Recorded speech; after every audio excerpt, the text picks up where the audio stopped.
Hi hello friends, Vikas cine ಸ್ಟುಡಿಯೋಗೆ ಸ್ವಾಗತ ಸುಸ್ವಾಗತ.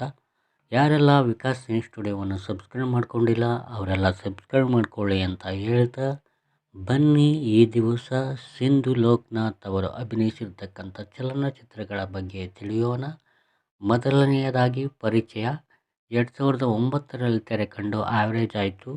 ಎರಡನೇ ಚಿತ್ರ ಲೈಫ್ ಇಷ್ಟೇನೆ 2011ರಲ್ಲಿ ತೆರೆ ಕಂಡು ಹಿಟ್ ಆಯಿತು. ಮೂರನೇ ಚಿತ್ರ ಡ್ರಾಮಾ 2012ರಲ್ಲಿ ತೆರೆಕಂಡು ಸೂಪರ್ ಹಿಟ್ ಆಯಿತು.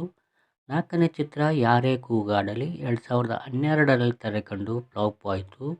ಐದನೇ ಚಿತ್ರ ಕೇಸ್ ನಂಬರ್ 18/9 2013ರಲ್ಲಿ ತೆರೆಕಂಡು ಆವ್ರೇಜ್ ಆಯಿತು.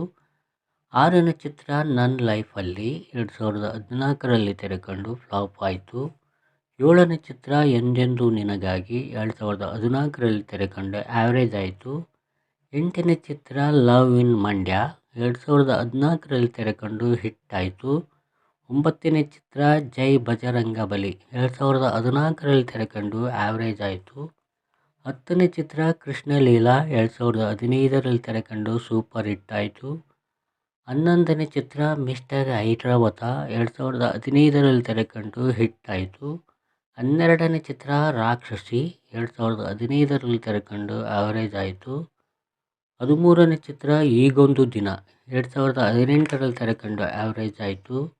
14ನೇ ಚಿತ್ರ ಕಾಣದಂತೆ ಮಾಯವಾದನು 2019ರಲ್ಲಿ ತೆರೆಕಂಡು ಫ್ಲಾಪ್ ಆಯಿತು.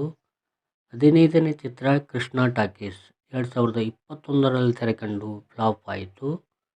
16ನೇ ಚಿತ್ರ ಕಾಫಿ ವಿತ್ ಮೈ ವೈಫ್ 2013ರಲ್ಲಿ ತೆರೆಕಂಡು ಆವ್ರೇಜ್ ಆಯಿತು. ನೋಡಿದ್ರಲ್ಲ ಫ್ರೆಂಡ್ಸ್, ಇವೆಲ್ಲ ಸಿಂಧು ಲೋಕನಾಥ್ ಅವರು ಅಭಿನಯಿಸಿರ್ತಕ್ಕಂಥ ಚಲನಚಿತ್ರಗಳು. ಇವುಗಳಲ್ಲಿ ನಿಮಗೆ ತುಂಬ ಇಷ್ಟವಾದ ಚಲನಚಿತ್ರ ಯಾವುದೊಂದು ಕಮೆಂಟ್ ಬಾಕ್ಸ್ ಮೂಲಕ ತಿಳಿಸಿ.